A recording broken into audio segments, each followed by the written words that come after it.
Hi everyone, ময়ূরীর কিচেনে আপনাদের স্বাগত জানাই। আজকের স্পেশাল রেসিপি দুর্দান্ত স্বাদের চিকেন চানা কাবলি ঘুগনি নিয়ে চলে এসেছি। আপনারা দেখতে থাকুন। প্রথমে কাবলি ছোলা 8 ঘন্টা ভিজিয়ে রেখেছিলাম, তারপরে প্রেসার কুকারে দিয়ে 2টো সিটি মেরে সেদ্ধ করে নিয়েছি। এরপরে সলিড মাংস নিয়ে নিয়েছি কিছু ছোট্ট ছোট্ট পিচ করে, তাতে লবণ, লঙ্কা, হলুদ, আদা রসুন পেস্ট আর পেঁয়াজ কুচি, আর দেবো সর্ষের তেল পরিমাণ মতন। আপনাদের পরিমাণ মতন আপনারা নিয়ে নেবেন। নিয়ে ভালো করে ম্যারিনেট করে রেখে দেবো 10 মিনিট।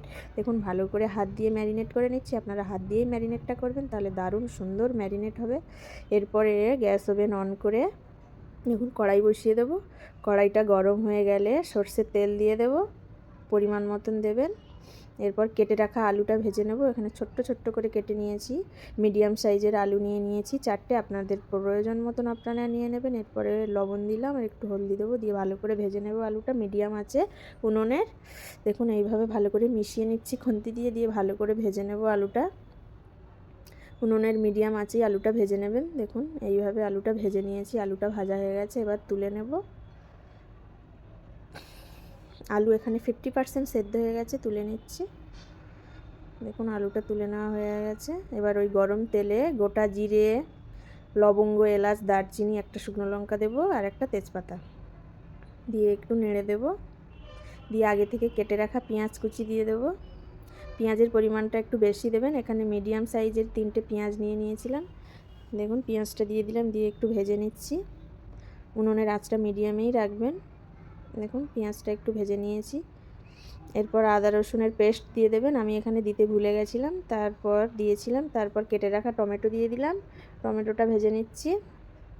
এখানে মিডিয়াম সাইজের 2টো টমেটো আছে, নিয়ে নিয়েছি। আপনাদের পরিমাণ মতন আপনারা নিয়ে নেবেন।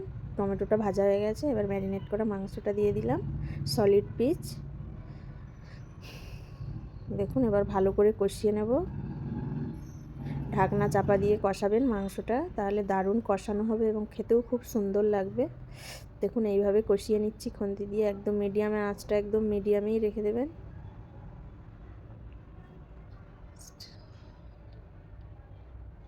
এরপর ঢাকনা চাপা দিয়ে ভালো করে কষিয়ে নিচ্ছি। দেখুন এরপর কয়েকটা চেরা কাঁচা লঙ্কা দিয়ে দিলাম, আর দেবো ধনে গুঁড়ো, জিরে গুঁড়ো দিয়ে ভালো করে মিশিয়ে নেব। নিয়ে আরও একটু ভালো করে কষিয়ে নেব।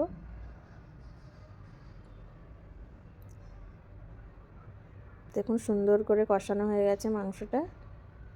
এবার ভেজে রাখা আলু দিয়ে দেব, দিয়ে ভালো করে মিশিয়ে নেব মাংসর সঙ্গে, আলুর সঙ্গে, যাতে মশলাটা আলুর মধ্যেও ঢুকে যায় এবং খেতে দারুণ লাগে।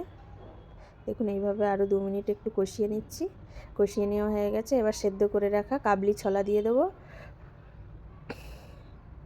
দেখুন সুন্দর কষানো হয়ে গেছে। এবার সেদ্ধ করে রাখা কাবলি ছোলা দিয়ে দিচ্ছি। ওই জল সামেদি দিয়ে দেবো। এখানে লবণ হলুদ দিয়ে সেদ্ধ করে রেখেছিলাম 2টো সিটি মেরে, আর 8 ঘন্টা ভিজিয়ে রেখেছিলাম। আপনারা যত সময় ভিজিয়ে রাখবেন কাবলি ছোলাটা তত সুন্দর ফুলে উঠবে। দেখুন তরকারিটা এইভাবে ফুটিয়ে নিলেই একদম রেডি হয়ে যাবে আজকের চানা দিয়ে মাংস চিকেন ঘুগনি। আজকের রেসিপি একদম রেডি।